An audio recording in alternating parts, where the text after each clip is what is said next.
और सुकून मिलने वाला ही नहीं है। अर्जुन ने श्री कृष्ण से कहा कि मेरा मन सही गलत सब कुछ जानता है, फिर भी मेरे विचार और मेरा मन मुझसे कंट्रोल नहीं होता। मैं जो करना चाहता हूं वो कर नहीं पाता हूं, और जो नहीं करना चाहता हूं वो मेरा मन मुझसे जबरदस्ती करवाता है। इसीलिए मैं बेचैन हो गया हूं, मुझे शांति प्राप्त नहीं हो रही। तो श्री कृष्ण ने अर्जुन से कहा, उसके लिए तुझे अपने मन और विचारों से डिटैच होकर अपने मन और विचारों को सही दिशा में ले जाने की प्रैक्टिस करनी होगी, अभ्यास करना होगा। और ये एक दिन का काम नहीं है। जब तक तू अपने मन और विचारों की गुलामी का त्याग नहीं करता, तब तक तुझे जीवन में कभी शांति नहीं मिलेगी। एक राजा था, वो बहुत बेचैन और परेशान रहता था। एक दिन वो अपने गुरुजी के पास गया और उनसे कहने लगा कि मेरा मन बहुत बेचैन है, मैं बहुत परेशान हूं, मैंने पूरे संसार को जीत लिया है, सब कुछ है मेरे पास, पर मैं खुश नहीं हूं, मेरे मन में सुकून नहीं है, शांति नहीं है। तो गुरुजी ने राजा से कहा कि तुम्हारे नगर में अगर कोई ऐसा व्यक्ति है जिसने सुकून को प्राप्त कर लिया है, शांति को प्राप्त कर लिया है, तुम उसका एक बार कुर्ता पहन लो तो तुम्हारे जीवन में भी शांति आ जाएगी। राजा बहुत प्रसन्न हो गया कि ये तो बहुत आसान काम है।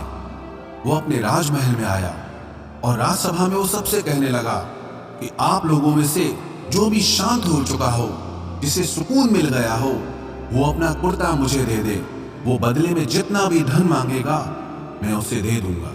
सब लोग एक दूसरे का मुंह देखने लगे। पैसों का लालच आया, लेकिन सबको एक दूसरे की सच्चाई पता थी, क्योंकि किसी की जिंदगी में भी शांति और सुकून नहीं था। सब अपना सर झुकाकर वहां पर खड़े हो गए। फिर उस राजा ने पूरे नगर में ढिंढोरा बटा दिया कि जिसे भी शांति प्राप्त हो चुकी हो, सुकून प्राप्त हो चुका हो, वो मेरे पास आकर अपना कुर्ता दे दे, वो जितना कहेगा उससे उतना ही धन दिया जाएगा। लेकिन एक भी व्यक्ति ऐसा नहीं मिला जिसे शांति प्राप्त हो चुकी हो। वास्तविकता में जब कोई मरता है तब हम कहते हैं कि वो फला व्यक्ति आज शांत हो गया।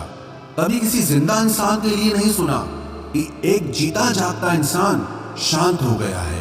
राजा के सैनिक पूरे शहर में ढूंढते रहे, फिर उन्हें पेड़ के नीचे एक महात्मा तपस्या करता दिखा, जिसके चेहरे पे एक शांति थी, सुकून था। वो सैनिक उस महात्मा के पास आकर पूछने लगे कि क्या आपने शांति प्राप्त कर ली है, सुकून प्राप्त कर लिया है? महात्मा ने कहा, मैं पूरी तरह से शांत हूं। तो सैनिक उसे राजा के पास ले आए। राजा ने उस महात्मा से प्रश्न किया कि क्या आपको शांति और सुकून प्राप्त हो चुके हैं? वो महात्मा कहने लगे, महाराज, मैं पूरी तरह से शांत हूं, मुझे कोई चिंता नहीं, मुझे किसी चीज की लालच नहीं, मुझे कोई इच्छा नहीं है। तो राजा भी बहुत प्रसन्न हो गए कि आखिर वो व्यक्ति मिल ही गया जिसे शांति की प्राप्ति हो चुकी है, जिसे सुकून प्राप्त हो चुका है। तो राजा उस महात्मा से कहने लगे कि हे महात्मा, आप कृपया करके अपना कुर्ता मुझे दे दीजिए, बदले में आप जो मांगेंगे मैं आपको दे दूंगा। वो महात्मा कहने लगे कि महाराज, सुकून और शांति तो मुझे मिल चुके हैं, लेकिन क्या करूं, मेरे पास कुर्ता ही नहीं है पहनने के लिए जो मैं आपको दे सकूं। जब राजा ने उस महात्मा की ये बात सुनी कि इस महात्मा के पास कुर्ता भी नहीं है पहनने के लिए, उसके बाद भी ये महात्मा एकदम शांत है, इसके जीवन में सुकून है, मैं सारी जिंदगी धन को जोड़ने में लगा रहा, दुनिया जीतने में लगा रहा, लेकिन मुझे शांति नहीं मिली, सुकून नहीं मिला, क्योंकि शांति और सुकून बाहर की चीज नहीं है, अपने भीतर की चीज है। इसीलिए जब तक कोई व्यक्ति अपने मन और विचारों को कंट्रोल नहीं करता, तब तक उसके जीवन में सुकून और शांति नहीं आती। और गीता का उपदेश हमें यही सिखाता है कि जीवन में शांति चाहिए तो मन को शांत करना सीखो। गीता का 5वां उपदेश यह है कि वासना, क्रोध और लालच सर्वनाश का कारण है, नरक का द्वार है। जिस भी मनुष्य में ये 3 अवगुण होते हैं, वो हमेशा दूसरों को दुख पहुंचाकर अपने ही सुख और स्वार्थ की पूर्ति करता रहता है। किसी भी चीज की हद से ज्यादा वासना करना और क्रोधी स्वभाव होना और मन में लालच होना उसके जीवन के सुख को समाप्त कर देते हैं, उसके सारे रिश्तों में जहर भर देते हैं। इन्हें नर्क का द्वार इसीलिए कहा गया है क्योंकि जिस इंसान में अत्यधिक क्रोध है, लालच है, वासना है, उसका पूरा जीवन जहर से भर जाता है। उसको मरने के बाद नहीं, जीते जी यहीं पर नर्क का दर्शन होता है। गीता का छठा उपदेश यह है कि सब भगवान एक ही हैं, कोई छोटा बड़ा नहीं है। सब एक परब्रह्म परमात्मा के अलग अलग रूप और नाम हैं। श्री कृष्ण ने गीता के 10वें अध्याय विभूति योग में बताया है कि जितने भी जगत के देवी देवता हैं वो सब मेरी ही विभूति है। मैं ही शिव हूं, मैं ही इंद्र हूं, मैं ही यक्षराज कुबेर भी हूं, मैं ही अग्निदेव हूं, देवताओं के गुरु बृहस्पति भी मैं हूं, समुद्र भी मैं ही हूं, अक्षरों में ओम भी मैं ही हूं, काल का महाकाल भी मैं ही हूं, सारे जगत का नाश, उत्पत्ति और पालन करने वाला भी मैं ही हूं। श्री कृष्ण ने अर्जुन से कहा कि मेरी विभूतियों का कोई अंत नहीं है, इसलिए सब भगवान, सब नाम, सब देवता मेरे ही रूप हैं। इसीलिए तो किसी भी देव या ईश्वर में कभी भेद बुद्धि मत करना, कभी किसी को छोटा बड़ा मत समझना। और गीता का उपदेश हमें ये सिखाता है कभी भी किसी दूसरे के इष्ट को छोटा नहीं समझना चाहिए या इस बात पर झगड़े फसाद नहीं करने चाहिए कि कौन बड़ा है और कौन छोटा है। गीता का 7वां उपदेश ये है, सुख की इच्छा ही आखिर में हमारे दुखों का कारण बनती है।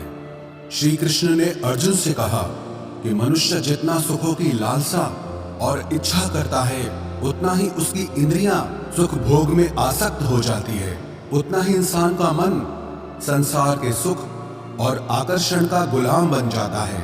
और जितना सुख के पीछे भागेगा उतना ही उसे दुख के अनुभव से भी गुजरना पड़ेगा, क्योंकि ये संसार का नियम ही है। जो चीजें शुरू में मन को बहुत आकर्षित करती हैं बाद में बहुत दुख देती हैं, और जो चीजें शुरू में मुश्किल लगती हैं, कठिन लगती हैं, बाद में हमें बहुत काम आती हैं। गीता का 8वां उपदेश यह है, जो भी मनुष्य दुनिया के सारे सहारे छोड़कर सिर्फ भगवान को ही अपना सहारा मान लेता है, उसकी हर जरूरत वो ईश्वर पूरी करता है। उसकी हर प्रकार से रक्षा वो परमात्मा ही करता है। अनन्याश्चिन्तयो माम ये जनाः पर्युपासते तेषां नित्याभियुक्तानां योगक्षेमं वहाम्यहम्। जो भी व्यक्ति मुझे ही अपना सहारा मानता है उसका योगक्षेम मैं वहन करता हूँ। योगक्षेमं वहाम्यहम् अर्थात जो चीज नहीं मिली है उसकी प्राप्ति कराना उसका नाम योग है, और जो चीज जीवन में मिली हुई है उसकी रक्षा करना उसका नाम क्षेम है। तो श्री कृष्ण कहते हैं जो मुझ पे डिपेंड हो जाते हैं उनको जो चाहिए वो मैं जरूर देता हूँ और उनकी हर प्रकार से मैं रक्षा भी करता हूँ। गीता का 9वां उपदेश यह है कि इस संसार में हमारा कुछ भी नहीं है। गीता सार में आपने कई बार सुना होगा कि तुम्हारा क्या गया जो तुम रोते हो, तुम क्या लाए थे जो तुमने खो दिया, तुमने क्या पैदा किया जो नष्ट हो गया, तुमने जो लिया यहीं से लिया, जो कुछ भी दिया यहीं पर दिया। जो आज तुम्हारा है कल किसी और का होगा, क्योंकि परिवर्तन इस संसार का नियम है। कल तक जिसके बिना आप जी नहीं सकते थे आज उनसे कोई रिश्ता ही नहीं है, बातचीत तक नहीं है। कहाँ गए वो जीवन भर के सारे रिश्ते, वो सारे मित्र जो साथ जीने मरने की बातें करते थे, आज पता भी नहीं कि वो लोग कहाँ चले गए। ये संसार परिवर्तनशील है, सब लोग यहाँ बदल जाते हैं, हर रिश्ता बदल जाता है, और तो और ये हमारा शरीर भी हर दिन बदल रहा है। बचपन से जवानी, जवानी से बुढ़ापा, और एक दिन ये शरीर हमारा साथ छोड़ देता है। तो किसके लिए रोना और किसकी चिंता करना। हम सारी जिंदगी चीजों को, रिश्तों को, जिंदगी को बनाने में, सजाने में, संवारने में लगे रहते हैं, लेकिन एक दिन सब कुछ बिखर जाता है। सारी जिंदगी जिस संपत्ति, जिन रिश्तों के लिए हम लड़ते रहते हैं एक दिन सब कुछ छोड़ करके हमें इस दुनिया से जाना पड़ता है। गीता का 10वां उपदेश हमें ये सिखाता है कि किसी से भी हद से ज्यादा मोह कभी मत करना। श्री कृष्ण ने गीता का पूरा ज्ञान ही अर्जुन के मोह को नष्ट करने के लिए कहा है। ये मोह ही है जो इंसान को सबसे ज्यादा रुलाता है। मोह इतना बलवान है कि शेर जैसे इंसान को भी गीदड़ बना देता है। जो अर्जुन युद्ध में देवताओं से भी जीत गया, पर अपने रिश्तेदारों को युद्ध में देखकर उसका हाथ कांपने लगा। वो बोला, हे केशव, मेरे हाथ में धनुष पकड़ने की ताकत भी नहीं बची है, मेरे हाथ कांप रहे हैं, मैं युद्ध नहीं कर पाऊंगा।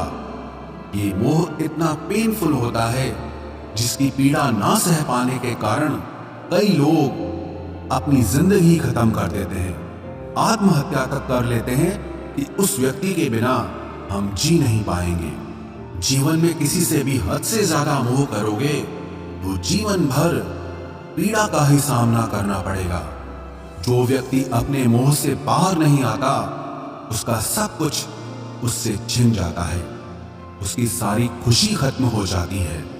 इसीलिए गीता का ज्ञान बार बार यही सिखाता है कि अपने मन के मोह को त्याग करके आप बलवान बनो, बुद्धिमान बनो, सत्य के दर्शन करो कि वास्तविकता क्या है।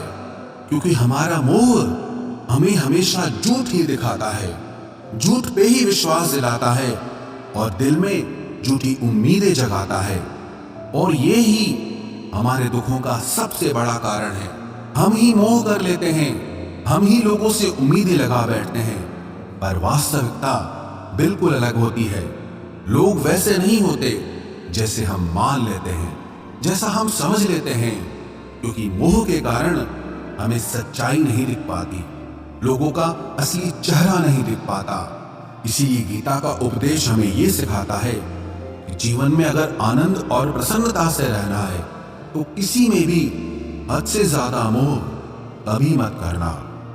गीता का 11वां उपदेश ये है कि इस दुनिया में अगर आए हो तो दुख तो मिलेगा ही मिलेगा। दुख से कभी घबराना मत, दुख से कभी डरना मत।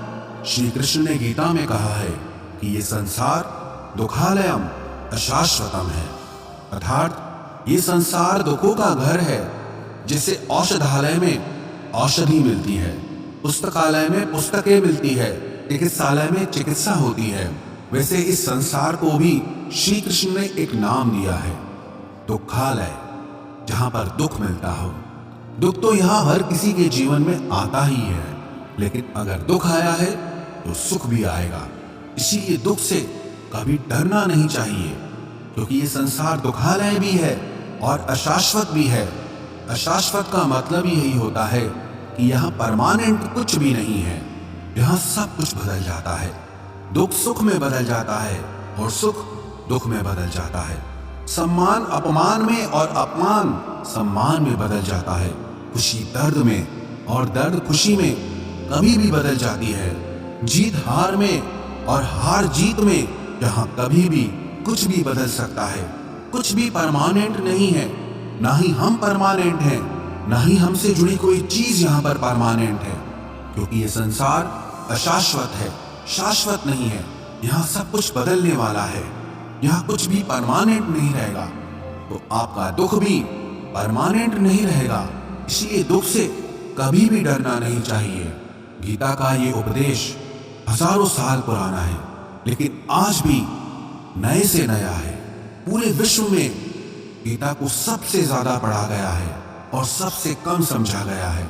श्रीमद् भगवत गीता के ये उपदेश अगर कोई व्यक्ति ठीक से समझ ले और उसे अपनी जिंदगी में उतार ले, तो ये पक्की बात है, वो अपनी जिंदगी में जो चाहे वो हासिल कर सकता है।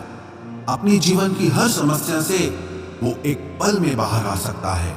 श्रीमद् भगवत गीता के इस दिव्य उपदेश को हमें बार बार सुनना चाहिए, हर रोज सुनना चाहिए। जब भी जीवन में कोई चिंता या परेशानी आए तो एक बार इस उपदेश को जरूर सुन लेना और मन में यह विश्वास रखना कि गीता का ये उपदेश आपकी जिंदगी की हर परेशानी में आपको राह अवश्य दिखाएगा।